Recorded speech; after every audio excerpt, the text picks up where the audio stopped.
Himanshu voice नहीं आ रही आपकी शायद। Hello everyone. I hope now I am audible. Hello. Am I audible? Yes, now it's audible. Yes, Great. you're Yes. audible. So very good evening all. I hope all are doing good. Good evening, sir. So from today onwards, I will start a new course which is biopsychology. क्योंकि बहुत सारे students को इसमें issues आ रहे थे, so we will start. So evening session में मैं ये BPCC 102 सेशन लूंगा and in the late night we will continue with the BPCC 103 individual differences. So in biopsychology, as per the name, we will learn about biology part कि biology का क्या role है in psychology in understand like how the biology will help to understand the human behavior for the individual, right? So that is the basic definition for biopsychology. So in biopsychology, let me tell you the content. So in BPCC 102 we have basically 4 blocks: block 1, 2 and 3, 4. So we'll go by block. So in the first block, we will learn about the introduction to biopsychology, unit 1 and unit 2. In unit 1, we will learn the introduction for biopsychology, and in the unit 2, we will learn about the neurons and the nerve impulse. Second block, the nervous system, the central nervous system and the peripheral nervous system. Block 3 is brain lateralization, hemispheric specialization, and in block 4 the glands and behavior.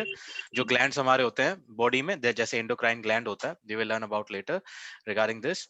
So हमारे पास 4 block हैं, total 6 units हैं, तो issue नहीं है, ज़्यादा जल्दी खत्म हो जाएगा. So now let's move to the unit 1. So in unit 1, first of all, we will learn the introduction. What is the introduction for biopsychology and what is the purpose and why we are learning this subject under the psychology course. And then the nature and the scope of biopsychology. What is the nature and the scope? क्या scope क्या होगा इस biopsychology का हमारे psychology में? Then what are the division and what are the methods to study biopsychology? So we have several methods over here. So one by one, we will go through with all the methods, and later we will come to know about the research ethics in biopsychology. जो हम individual differences में भी देख रहे थे कि ethics क्या होती है personality assessment में. In the similar manner, we will learn about the ethics in biopsychology. So now Sir, let's, yes, sir actually वो प्रीवियस पेज एक और बार दिखाना जो सब सिलेबस का था. ये वाला. Yes sir. सर इसमें ये सारे सिलेबस आए, मतलब सारे 6 to 6 यूनिट आएंगी Yes, इस बारी. yes. Okay okay sir, thank you. So now let's move. So if I talk about the introduction, first of all कि मैं वैसे normally बता देता हूँ, बायोसाइकोलॉजी में बेसिकली हम ब्रेन के बारे में लर्न करेंगे कि ब्रेन के क्या फंक्शंस होते हैं, कैसे ब्रेन इफेक्ट करता है हमारे ह्यूमन बिहेवियर को, कि ब्रेन कैसे काम करेगा, कैसे फंक्शन करेगा और उसकी वजह से कैसे हमारे बिहेवियर में चेंजेस आते हैं, कैसे इफेक्ट करता है जो फंक्शन होता है ब्रेन का. तो ये बेसिकली आइडिया है बायोसाइकोलॉजी में. सो सबसे पहले उन्होंने बताया गया है कि as we all know that the brain, the photo of the brain, it look likes a wrinkled walnut. जो अखरोट होती है उसके जैसे हमें दिखाई देता है, which is a made up of tissues, and the weight of the brain is 1.3 kilogram. अगर आपने पढ़ा होगा था पहले भी, तो हमारा वेट होता है ब्रेन का 1.3 kilogram. And it consist of infinite neural connections. यहाँ पे क्या होता है, इनफाइनाइट न्यूरल कनेक्शंस होता है. अगर आपने पढ़ा होगा या मैं बता देता हूँ, जो हमारा ब्रेन होता है इसमें न्यूरॉन्स होते हैं.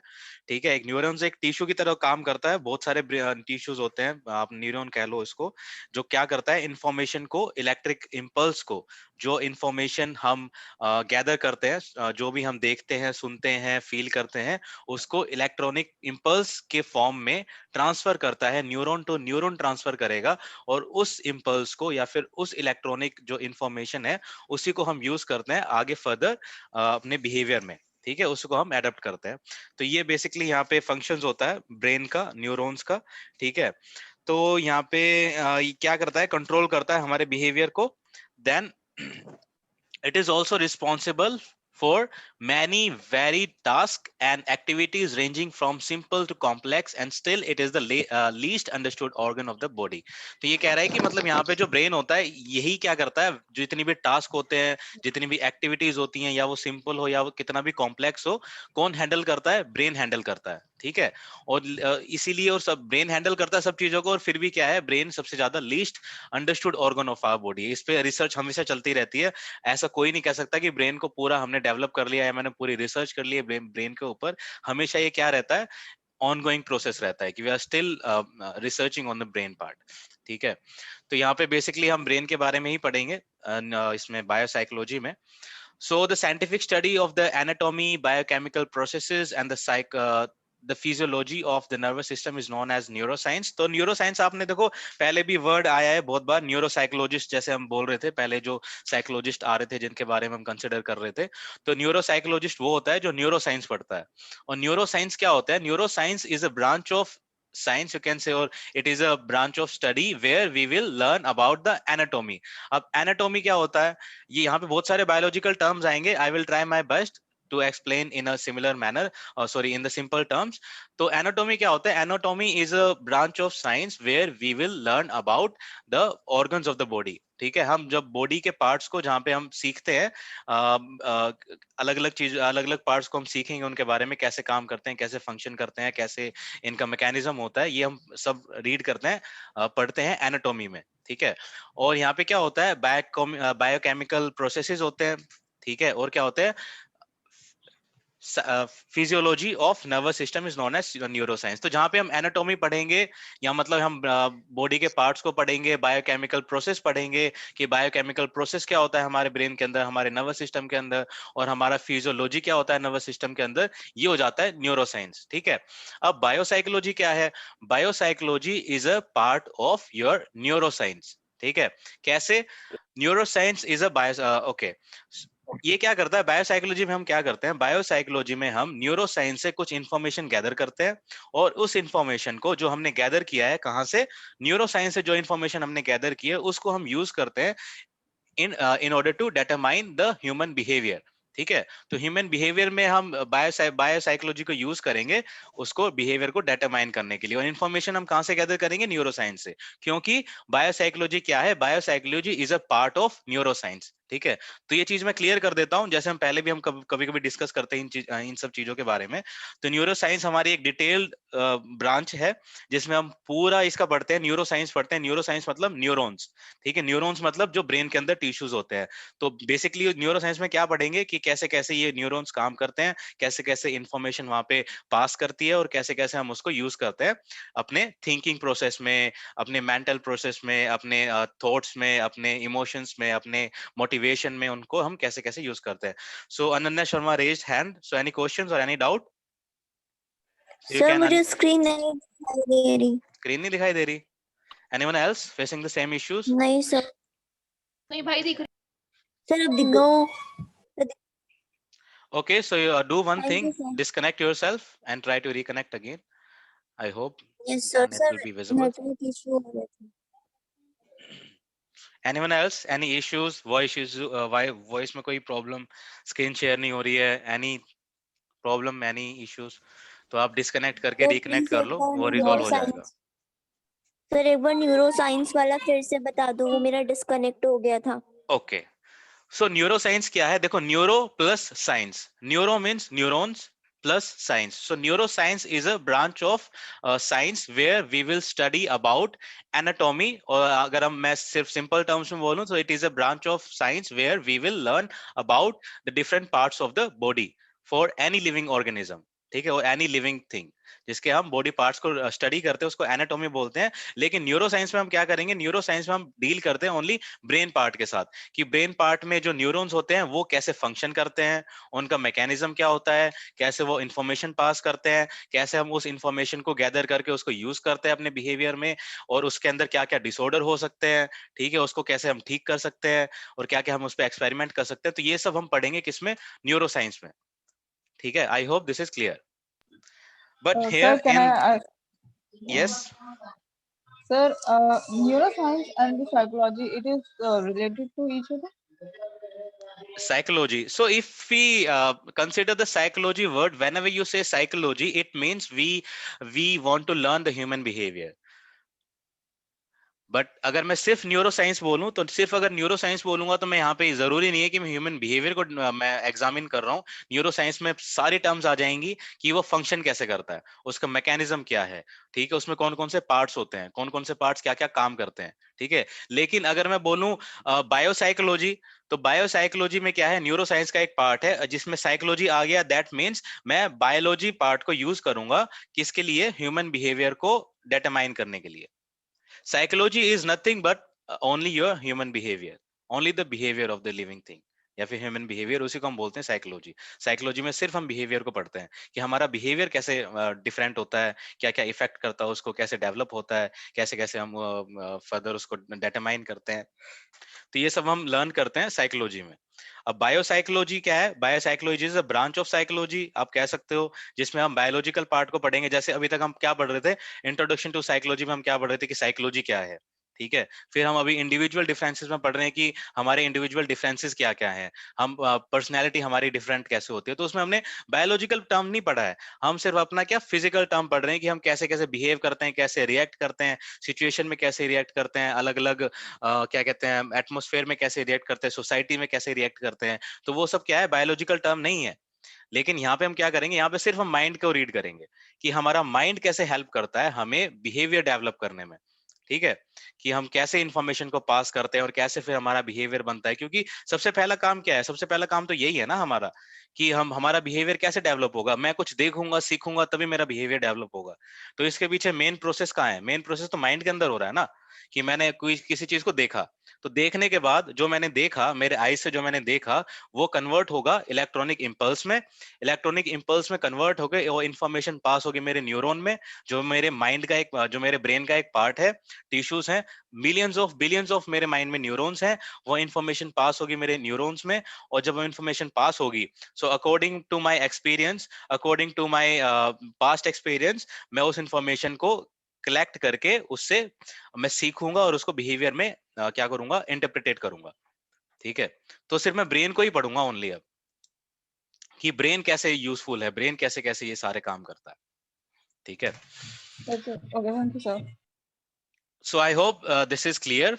तो यहाँ पे क्या करता है biopsychology, it draws information from it, किस में से, न्यूरो साइंस में से, to study human behaviour and animal behaviour. It is also known as psychobiology and behavioural biology और बिहेवियरल न्यूरो साइंस। हम इसको किसी भी टर्म से इसको एक्सप्लेन कर सकते हैं। हेलो, तो यहाँ यस, आपने शायद स्क्रीन पॉज कर रखी है। नहीं मैंने पॉज नहीं की है, नहीं मैंने स्क्रीन मैंने स्क्रॉल नहीं की है, उसी स्क्रीन पे हूं मैं अभी। अभी देखो, अभी चल रही है, अभी ठीक है ना, अभी हाँ, ओके। ओके। मुझे लगा आपने पॉज कर रखी है काफी नहीं टाइम नहीं से। नहीं नहीं ऐसा नहीं है। Thank you. सो गाइस, हम क्या करेंगे, हमारा काम क्या है इस कोर्स के अंदर, मेजर डिवीजन हम पढ़ेंगे बायोसाइकोलॉजी के, कि बायोसाइकोलॉजी को कैसे कैसे डिवीजन होता है, उसमें कैसे कैसे डिवाइड किया गया है, और इसमें वेरियस मेथड्स क्या होते हैं जो हम यूज करते हैं in order to examine the minds, ठीक है, कि बायोसाइकोलॉजी में न्यूरॉन्स को कैसे कैसे रीड करेंगे, कैसे कैसे पढ़ेंगे, क्या क्या मेथड्स हैं, वो सब हम इस यूनिट के अंदर पढ़ने वाले हैं, अभी आगे डिस्कस करेंगे फर्दर। तो ये हो गया हमारा मेन, हमारा जो डेफिनेशन है बायोसाइकोलॉजी की। आई होप ये क्लियर है, बाकी अभी और अभी डिटेल में बताया जाएगा। So now we need to learn about the nature and the scope of biopsychology. So what is the nature and scope of biopsychology? तो यहाँ पे देखो एक साइंटिस्ट का नाम दिया गया है, या साइकोलॉजिस्ट, या फिर आपको बोल सकते हो इसको न्यूरोसाइंस का जो न्यूरोसाइकोलॉजिस्ट है वो भी आप इसको बोल सकते हो। And the name is Donald Olding Hebbs. यही था जो मेन आपका साइकोलॉजिस्ट था जिन्होंने क्या किया था, बायोसाइकोलॉजी में सबसे पहले इनिशिएटिव लिया था, और न्यूरो साइंस से बायोसाइकोलॉजी एक पार्ट बनाया था इंडिपेंडेंटली, और आगे फर्दर स्टडी किया था ह्यूमन बिहेवियर को, ठीक है। So the biological approach to study of human and animal behaviour is known as biopsychology, ठीक है। ये हो गई आपकी ऑफिशियल डेफिनेशन। क्या है official definition? The biological approach, कि बायोलॉजिकल जो मैं अप्रोच करूंगा ह्यूमन बिहेवियर को समझने में, वो क्या हो जाएगी? मेरी बायोसाइकोलॉजी हो जाएगी। यहाँ पे मैं बायोलॉजी का यूज कर रहा हूँ ह्यूमन बिहेवियर को पढ़ने में। जो मैंने बताया, साइकोलॉजी वर्ड का ही मीनिंग ये होता है to understand the human behaviour, और मैं यूज किसको कर रहा हूँ? बायोलॉजी को यूज कर रहा हूँ। तो ये मेरी बेसिक यहाँ पे डेफिनेशन हो गई। So the biopsychologist try to investigate scientifically how biological process interact with cognition, emotion and other psychological processes. तो जो बायोसाइकोलॉजिस्ट थे, जो भी इस फील्ड को पढ़ते हैं या जो हम पढ़ेंगे, अभी हम इसको पढ़ रहे हैं तो हम भी क्या एज अ बायोसाइकोलॉजिस्ट ही काम करेंगे अभी, ठीक है? अब ये समझ लो कि हम बायोसाइकोलॉजी से सीख रहे हैं और हमारा काम क्या होगा? हमारा काम होगा we have to investigate scientifically मुझे इन्वेस्टिगेट करना पड़ेगा क्या? कि बायोलॉजिकल प्रोसेस क्या होते हैं, किसके लिए? कि मैं interact with cognition, emotion and other psychological processes. तो अब इमोशन सबको पता है क्या होता है, साइकोलॉजिकल प्रोसेस सबको पता है क्या होते हैं, जो ह्यूमन बिहेवियर के जो प्रोसेसेस होते हैं। अब कॉग्निशन यहाँ पे जो वर्ड आया, मैंने पहले भी एक्सप्लेन किया है, मैं आपको एक बार और एक्सप्लेन कर देता हूँ। Cognition is a method which we use to acquire knowledge by the process of thinking, emotion, या फिर आपका जो भी थॉट प्रोसेस होता है, जो भी हमारा थिंकिंग प्रोसेस होता है, वो प्रोसेस जो हम यूज करते हैं नॉलेज को एक्वायर करने में, उसको हम बोलते हैं कॉग्निशन, ठीक है? तो ये सब प्रोसेस कैसे काम करेगा, बायोलॉजिकल कैसे कैसे ये बायोलॉजिकल क्या इसमें रोल होता है बायोलॉजी का, ये सब प्रोसेस को करने में, तो वो हम पढ़ेंगे बायोसाइकोलॉजी के अंदर, ठीक है? तो यहाँ पे हो गया कि यहाँ पे बहुत सी लॉन्ग स्टोरी है इसके पीछे, study of biology of behaviour. लेकिन the biopsychology as a separate discipline of neuroscience से बायोसाइकोलॉजी जब सेपरेट हुई थी, कब हुई थी? 20th सेंचुरी में, ठीक है? डीओ हैब्स, यही इसका साइकोलॉजिस्ट का नाम है, बायोसाइकोलॉजिस्ट आप इसको बोल सकते हो, डोनाल्ड ओल्डिंग हैब्स या फिर डीओ हैब्स, ठीक है? तो इन्होंने क्या किया था? इन्होंने सेमिनल पब्लिकेशन किया था, इन्होंने पब्लिश की थी, एक कैनेडियन साइकोलॉजिस्ट है ये, उसका नाम क्या था?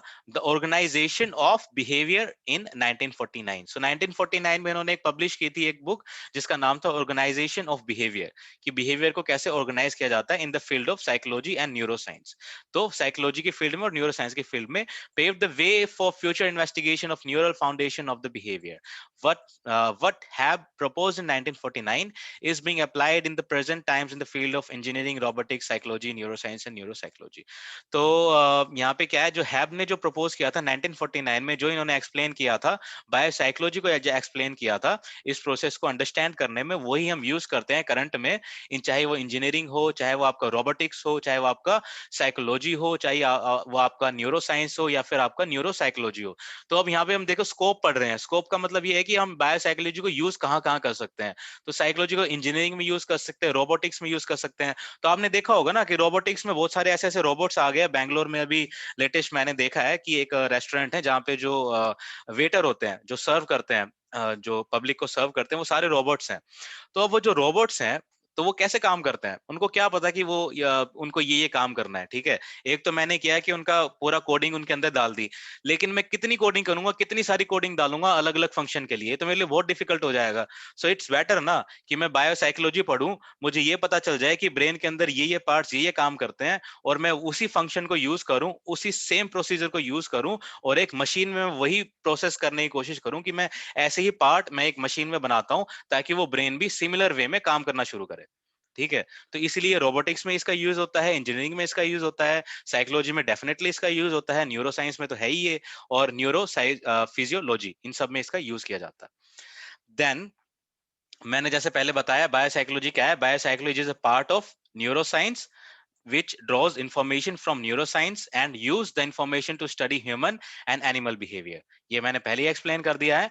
It may be better understood as the neuroscience is a team effort and the biopsychology is a part of it. This team, इन्होंने क्या किया है? Further explain किया है कि न्यूरोसाइंस को आप समझो कि एक टीम है, पूरी न्यूरोसाइंस पूरी टीम है, और बायोसाइकोलॉजी जो होती है वो उस टीम का एक पार्ट है, ठीक है? अब पता चल गया क्यों है ऐसा, क्योंकि मैंने बताया न्यूरो साइंस में तो सब चीज आ जाती है, कि हमारे ब्रेन का A to Z, हमारा ब्रेन कैसे वर्क करता है, सब कुछ उसके अंदर आ जाएगा न्यूरो साइंस में।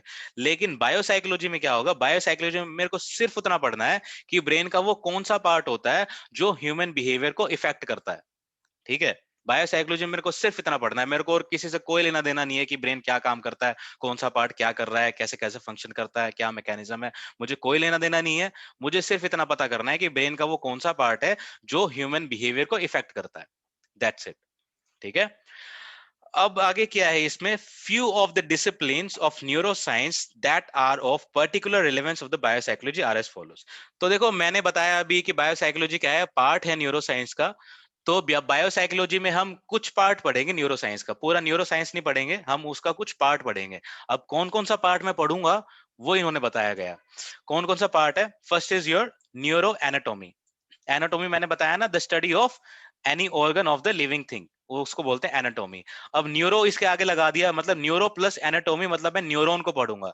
अब न्यूरो एनाटोमी का मीनिंग क्या होता है, it is a study of a structure of the nervous system. ठीक है, तो पहले तो मेरे को ये पढ़ना पड़ेगा बायोसाइकोलॉजी में कि स्ट्रक्चर क्या होता है। उसके फंक्शन को पता करने के लिए पहले मुझे स्ट्रक्चर पता करना पड़ेगा ना। अगर मेरे को ये पता करना है कि गाड़ी चलती कैसे है, तो मुझे ये पता करना पड़ेगा कि उसके अंदर पार्ट्स कौन कौन से होते हैं। अगर मुझे यही नहीं पता होगा उसके पार्ट कौन कौन से होते हैं, तो मुझे ये कैसे पता चलेगा कि वो गाड़ी चलती कैसे है, राइट। तो इसीलिए सबसे पहला हमारा काम होगा न्यूरो एनाटोमी को पढ़ना, जिसके अंदर हम ये पढ़ेंगे कि हमारा जो नर्वस सिस्टम होता है, हमारा जो ब्रेन होता है, इसका स्ट्रक्चर क्या है। Then the second part is neurochemistry. अब न्यूरो प्लस केमिस्ट्री हो गई। इसमें क्या करेंगे, it is the study of chemical aspect of neuro nervous activity. ठीक है, अब मैंने पहले स्ट्रक्चर को पता कर लिया। अब मेरा सेकंड टास्क ये है कि स्ट्रक्चर तो मुझे पता चल गया, लेकिन अब इसका केमिकल प्रोसेस क्या है। कि केमिकल प्रोसेस में हम ये सब पढ़ते हैं कि भाई जो मेरी जो इलेक्ट्रॉनिक इंपल्स है, ये कैसे केमिकली रिएक्ट करती है और कैसे केमिकली एक दूसरे को पास करती है इंफॉर्मेशन। ठीक है, और कैसे वो आगे फर्दर वर्क करती है। तो ये सब मेरा आ जाएगा केमिकल एस्पेक्ट के अंदर ऑफ न्यूरल नर्वस एक्टिविटी, ये आ जाएगा मेरा न्यूरोकेमिस्ट्री के अंदर। थर्ड हमारे पास है neuropathology. Neuropathology it is a study of disorder of the nervous system. ठीक है, सो न्यूरोपैथोलॉजी में हम क्या करेंगे, पहले तो मैं नॉर्मल ये पता करूंगा। अब जैसे मैं आपको ना गाड़ी से एग्जांपल देता हूं, आपको अच्छे से समझ में आएगा, क्योंकि बहुत सारे लोगों को बायोसाइकोलॉजी में बहुत सारे इश्यूज हैं। But don't worry, I will try my best to explain this in a simple terms and simple words. तो जैसे गाड़ी है, गाड़ी में सबसे पहले मुझे ये पता करना पड़ेगा कि उसके अंदर पार्ट्स कौन कौन से होते हैं। ये हो गया हमारा न्यूरो एनाटोमी। ठीक है, मुझे ये पता चल गया पार्ट्स कैसे हैं, तो उसके बाद मुझे ये पता करना है कि ये गाड़ी काम करती है, तो उसके अंदर मेरे को पेट्रोल डालना पड़ेगा। और पेट्रोल मैं डालूंगा उसके अंदर, तो जो पेट्रोल है वो कैसे कैसे पार्ट्स में वो जाएगा और कैसे कैसे वो हेल्प करेगा उस गाड़ी को वर्क करने में। ये मेरा हो गया न्यूरोकेमिस्ट्री। ठीक है, उसके बाद आ गया मेरा न्यूरोपैथोलॉजी। सो न्यूरोपैथोलॉजी में क्या आएगा, it is a study of disorder of nervous system. तो अब मुझे ये पता चल गया मेरी गाड़ी चलती कैसे है, लेकिन अब मुझे ये कैसे पता चलेगा कि उसके अंदर खराबी क्या है। तो उस खराबी को पता करने के लिए, उस डिसऑर्डर को पता करने के लिए मुझे क्या पढ़ना पड़ेगा, मुझे पढ़ना पड़ेगा न्यूरोपैथोलॉजी। ठीक है, अब मैंने न्यूरोपैथोलॉजी पढ़ ली, तो मुझे ये पता चल जाएगा कि मेरी जो गाड़ी है, मेरी जो कार है, इसके अंदर ये डिसऑर्डर है और उसको मुझे ऐसे ठीक करना है। ठीक है, इसके बाद आ जाता है हमारा न्यूरो एंडोक्रिनोलॉजी। ठीक है, तो इसमें क्या है, न्यूरो एंडोक्रिनोलॉजी। इसमें आता है it is a study of interaction between the nervous system and the endocrine gland. तो एंडोक्राइन जो सिस्टम होता है, मैं इसको वर्ड को बाद में एक्सप्लेन करूंगा क्योंकि बाद में डिटेल में आएगा।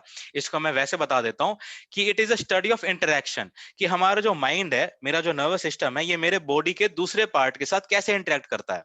इंटरेक्ट तो करना पड़ेगा ना। जैसे होता है ना कि मेरे अगर हाथ में कोई भी गर्म चीज अगर लगी एकदम से, अगर कोई सडनली मेरे हाथ में कुछ गर्म चीज लगेगी, तो एकदम फ्रैक्शन ऑफ सेकंड्स में मैं क्या करता हूँ, एकदम से झटके से उसे हटा लेता हूँ, मैं सोचता भी नहीं हूँ, एकदम से मैं इंस्टेंट उसको रिएक्शन देता हूँ। तो क्योंकि वो कनेक्टेड है, मेरा जो हाथ है, मेरे जो फिजिकल वर्क है, जो मैं फिजिकल जो भी रिएक्ट कर रहा हूँ, अल्टीमेटली कहाँ से कनेक्ट है, मेरे माइंड से कनेक्ट है ना। मेरे माइंड से इंफॉर्मेशन पास हो रही है, तभी मैं कुछ रिएक्ट कर पा रहा हूँ।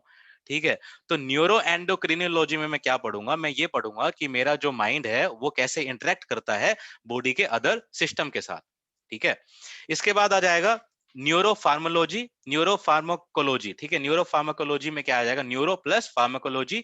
It studies the impact of drug on neural activity. अब ये ही पढ़ेगा, इसके अंदर हम ये पढ़ेंगे कि हम अगर हम ड्रग यूज करते हैं, कोई वाइन पीते हैं, अल्कोहल पीते हैं, या फिर और भी जितने भी टाइप्स के ड्रग्स होते हैं, वो क्या इफेक्ट करते हैं मेरी मेंटल एक्टिविटी पे, मेरे न्यूरल एक्टिविटी पे, वो क्या क्या इफेक्ट करेंगे, क्या उसका असर होगा अगर मैं ड्रग्स कंटिन्यू अगर मैं ले रहा हूं, तो उसका क्या इफेक्ट होगा, ये मैं पढ़ूंगा न्यूरो फार्माकोलॉजी के अंदर। ठीक है, इसके बाद आ जाएगा न्यूरो फिजियोलॉजी, न्यूरोफिजियोलॉजी के अंदर हम क्या पढ़ेंगे? It studies the function and the activities of the nervous system. ठीक है, अब यहाँ पे लास्ट में क्या आया है? यहाँ पे लास्ट में ये आया है कि पूरा जो मेरे नर्वस सिस्टम का, जो मेरे माइंड के फंक्शंस होते हैं, उनकी एक्टिविटीज क्या क्या होती है, वो सब मैं पढ़ूंगा न्यूरोफिजियोलॉजी के अंदर। सो आई होप कि ये सबको समझ में आया होगा। अगर किसी को कोई डाउट है तो you can unmute yourself and you can ask. नहीं मानशु, आ गया समझ। सर इसका पीडीएफ आप ग्रुप में भेज दोगे? ये बुक हमारे पास है नहीं। श्योर, मैं इसका पीडीएफ भेज दूंगा ग्रुप में। Anything else? No sir, sir वो बार बार डिस्कनेक्ट हो रहा है तो बहुत प्रॉब्लम हो रही है। क्या डिस्कनेक्ट हो रहा है? वॉइस? नेटवर्क ही नहीं आ रहा, बार बार कनेक्टिंग आ रहा है, बार बार स्क्रीन भी शो नहीं हो रही और फिर कभी आवाज नहीं आ रही। आपके इंटरनेट में इश्यूज है फिर, क्योंकि और किसी को ऐसा फेस नहीं हो रहा। Yes sir. इट्स ओके, कोई बात नहीं। जो लेक्चर है रिकॉर्ड हो रहा है, I will upload it on YouTube, so later you can refer and you can revise. Okay, really thank you so much sir. It's okay. So now अभी देखो मैं दोबारा से इसको, क्योंकि मैं देखो फर्स्ट यूनिट में हमेशा सबसे अच्छे से पढ़ाता हूँ, क्योंकि फर्स्ट यूनिट बहुत ही इंपॉर्टेंट होती है। तो देखो मैंने दोबारा से रिवाइज कराऊंगा। बायोसाइकोलॉजी हम पढ़ रहे हैं। Biopsychology is a part of neuroscience. Neuroscience में हम पूरा डिटेल में पढ़ते हैं हमारा नर्वस सिस्टम कैसे काम करता है, लेकिन biopsychology is a part of neuroscience, जिसमें हम कुछ पार्ट पढ़ेंगे न्यूरोसाइंस का, जो हमें हेल्प करेगा in order to understand the human behaviour. ठीक है, अब मैं कौन कौन से पार्ट पढ़ूंगा, ये हमने पार्ट यहाँ पे देख लिए, 1 2 3 4 5 6। So we have basically 6 parts over here. किसके? न्यूरोसाइंस के। मैं 6 पार्ट को यहाँ पे डिटेल में पढ़ूंगा। बायोसाइकोलॉजी के अंदर जो है न्यूरो एनाटॉमी, जो मेरा स्ट्रक्चर बताएगा नर्वस सिस्टम का। देन मेरे पास है न्यूरोकेमिस्ट्री, की केमिकल प्रोसेस क्या होता है, फर्दर जो फंक्शंस होते हैं ब्रेन के, उसमें न्यूरोकेमिस्ट्री का क्या काम होता है। देन न्यूरोपैथोलॉजी, ये हमें बताएगा कि डिसऑर्डर क्या क्या हो सकते हैं नर्वस सिस्टम के अंदर। देन न्यूरो क्रिनोलॉजी, ये बताएगा कि इंटरेक्शन कैसे करता है हमारा नर्वस सिस्टम अदर पार्ट्स के साथ। देन न्यूरो फार्माकोलॉजी, ये बताएगा कि ड्रग्स कैसे इंपैक्ट, ड्रग क्या इंपैक्ट करते हैं हमारे नर्वस सिस्टम पे। देन न्यूरो फिजियोलॉजी, ये हमें बताएगा कि कैसे कैसे हमारा नर्वस सिस्टम फंक्शन करता है, क्या क्या एक्टिविटीज होती है वहां पे। ठीक है, so now it may be rightly said कि ये मैं कह सकता हूं कि जो फील्ड है बायोसाइकोलॉजी की, ये डाइवर्स है और it is the one of the branch that contribute to the neuroscience. ठीक है, तो मैं ये कह सकता हूं कि बायोसाइकोलॉजी क्या है, डाइवर्स है न्यूरोसाइंस से, और ये क्या है, कंट्रीब्यूट करते हैं न्यूरोसाइंस में, यही इसमें लिखा गया है। Then biopsychological research is conducted on human और नॉन ह्यूमन पार्टिसिपेंट। तो बायोसाइकोलॉजिकल क्या है, रिसर्च करनी पड़ेगी हमें, कुछ भी हमें एग्जामिन करने के लिए रिसर्च करनी पड़ेगी कि भाई कैसे ब्रेन काम कर रहा है, कैसे कैसे अलग चीजों में कंट्रीब्यूट कर रहा है। तो मैं या तो ह्यूमन पे एक्सपेरिमेंट करूंगा, या फिर मैं नॉन नॉन ह्यूमन पे करूंगा, या फिर नॉन ह्यूमन मतलब एनिमल्स। ठीक है, तो the most common non human research participants are mice. आपको पता होगा कि सबसे ज्यादा एक्सपेरिमेंट माइस पे किए जाते हैं, चूहे पे किए जाते हैं, फॉलोड बाय उसके बाद कैट्स हो गए, डॉग्स हो गए एंड प्राइमेट्स हो गए। तो इन सब के ऊपर क्या करते हैं, एक्सपेरिमेंट करते हैं ह्यूमन से पहले। ठीक है, ऐसा क्यों करते हैं, हमें करना तो ह्यूमन पे चाहिए ना, क्योंकि मुझे ह्यूमन पता करना है कि ह्यूमन कैसे काम करता है, लेकिन मैं वो नहीं करता। That comes under ethics. ठीक है, ethics of research of your biopsychology. ठीक है, तो ये नहीं अलाउ होता। वही वाली बात है ना, मैं इंसान हूं, मैं ह्यूमन बीइंग हूं, और मैं सामने किसी ह्यूमन बीइंग का दिमाग काट के और मैं एक्सपेरिमेंट कर रहा हूँ। So this is not comes under ethics. ठीक है, तो ये मैं नहीं कर सकता। तो ये वाली बात होती है, इसलिए हम एनिमल्स पे ट्राई करते हैं। और एनिमल्स का, और एक और रीजन क्या है इसमें, एनिमल्स पे ट्राई करने का मतलब क्या है कि एनिमल्स का जो माइंड होता है वो कंपैरेटिवली ह्यूमन के बहुत ज्यादा सिंपल होता है। ह्यूमन ब्रेन क्या होता है, बहुत ज्यादा कॉम्प्लेक्स होता है। तो अगर मैं उसको डायरेक्ट रीड करूंगा तो मेरे लिए बहुत ज्यादा कॉम्प्लेक्स हो जाएगा। So it's better go for another option, try to क्या कहते हैं, experiment on non human beings, या सॉरी योर एनिमल्स, रैट हो गए, माइस हो गए, कैट्स हो गए, डॉग्स हो गए, मैं उन पे एक्सपेरिमेंट करूंगा। और उनके जो बेसिक, जो मुझे पता चलेगा माइंड से, मैं उससे कुछ ना कुछ कंक्लूजन निकालूंगा कि हाँ, ह्यूमन के अंदर भी ये बेसिक फंडामेंटल तो होता होगा, ये बेसिक काम तो ह्यूमन का ब्रेन भी करता होगा। ठीक है, तो ये यहाँ पे बेसिकली यहाँ पे बताया गया। तो यहाँ पे देखो क्या है, the basic fundamental brain behaviour interaction में बी रिवील्ड ठीक है, यहाँ पे रिवील किया गया है बेसिक फंडामेंटल इंटरेक्शन मुझे पता चल जाएगा अगर मैं किसी भी एक्सपेरिमेंट करूंगा नॉन ह्यूमन पार्टिसिपेंट पे। तो मुझे क्या क्या पता चलेगा? सबसे पहले तो मुझे ये पता चलेगा कि द बेसिक फंडामेंटल, मैंने बताया कि बेसिक फंडामेंटल बिहेवियर मुझे पता चल जाएगा, कैसे इंटरेक्ट करते हैं हम। उसके बाद मुझे ये पता चल जाएगा कि conducting research on such a group lead to a comparatively approach where biological process of different species में बी कंपेयर्ड।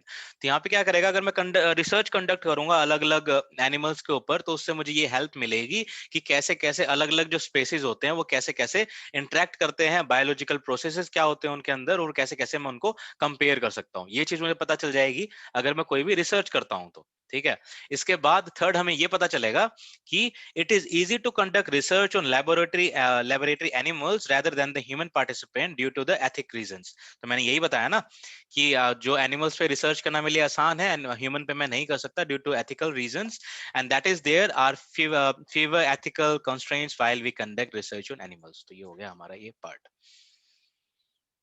अब यहाँ पे हमारे पास है कि रिसर्च इन बायोसाइकोलॉजी में बी प्योर रिसर्च और अप्लाइड रिसर्च, कि हम जो भी रिसर्च करते हैं बायोसाइकोलॉजी के अंदर उसमें दो चीज होती है, या तो वो प्योर रिसर्च होगी या फिर अप्लाइड रिसर्च होगी। And the study is based on empirical investigation with application for the society. अब यहाँ पे प्योर रिसर्च क्या होती है और अप्लाइड रिसर्च क्या होती है, ये मैं आपको एक्सप्लेन कर देता हूँ। प्योर रिसर्च वो होती है जहां पे मेरे को ये नहीं पता होता कि मैं क्या करने वाला हूँ, डायरेक्टली मैं बस एक्सपेरिमेंट करना शुरू हो गया। कि मतलब मैं एग्जांपल दूं कि मुझे पता करना है कि मैं ये जो डॉग है मेरे घर में डॉग है, मैं उस पर रिसर्च करना चाहता हूँ और मैं पता करना चाहता हूँ उसका ब्रेन कैसे काम करता है। तो जब मैं ये सेंटेंस यूज कर रहा हूं तो I will go for pure research. लेकिन अगर मैं ये बोलूं कि मेरे जो घर में डॉग है उसके माइंड में डिसऑर्डर हो गया है कोई, ठीक है, वो ना पता नहीं, वो कोई भी आता है ना, पहले वो हमेशा कोई भी गेस्ट आता था तो भौंकता था, अभी कोई भी आदमी आता तो वो कुछ बोलता ही नहीं है, चुपचाप रहता है, कोई रिएक्शन ही नहीं कर रहा है। ठीक है, उसके माइंड में डिसऑर्डर हो गया है। तो उस डिसऑर्डर को ठीक करने के लिए जो मैं रिसर्च करूंगा उसको बोलूंगा मैं अप्लाइड रिसर्च। ठीक है, तो अप्लाइड रिसर्च में बेसिकली मेरे पास एक एम होता है कि मेरे को ये बेसिकली मुझे एक काम करना है और उसके लिए मैं रिसर्च कर रहा हूँ, वो मेरी हो जाएगी अप्लाइड रिसर्च। प्योर रिसर्च में मैं पूरा डिटेल में एक्सपेरिमेंट करता हूँ और मुझे नहीं पता मैं क्या इसमें एक्सपेरिमेंट करने वाला हूँ या क्या रिसर्च करने वाला हूँ। ठीक है, तो ये हमारा डिफरेंस हो गया यहाँ पे। सर अप्लाइड रिसर्च में हमें डिसऑर्डर के बारे में पता होता है ना? यस, जो मुझे पता होता है, मतलब मैं वहां पे डिसऑर्डर पता होगा और उसको क्योर करने के लिए जो मैं रिसर्च करूंगा उसी को बोलेंगे applied research. Okay sir. Okay, ये मतलब ये प्रैक्टिकल होता है ज्यादा और प्योर रिसर्च आपका थियोरेटिकल होता है ज्यादा, आप ऐसे मतलब दूसरे वर्ड्स में कह सकते हो। So behavior change are primarily due to disruption in various brain region and neural circuits। तो अब यहाँ पे बोल रहा है कि जो बिहेवियर में जो चेंज आता है, हमारे ह्यूमन बिहेवियर में जो चेंज आता है, एक तो होता है कि जो नॉर्मल होता है कि हमारे पास हम पैदा हुए और हमारे पास जो ब्रेन आया, तो बेसिक वो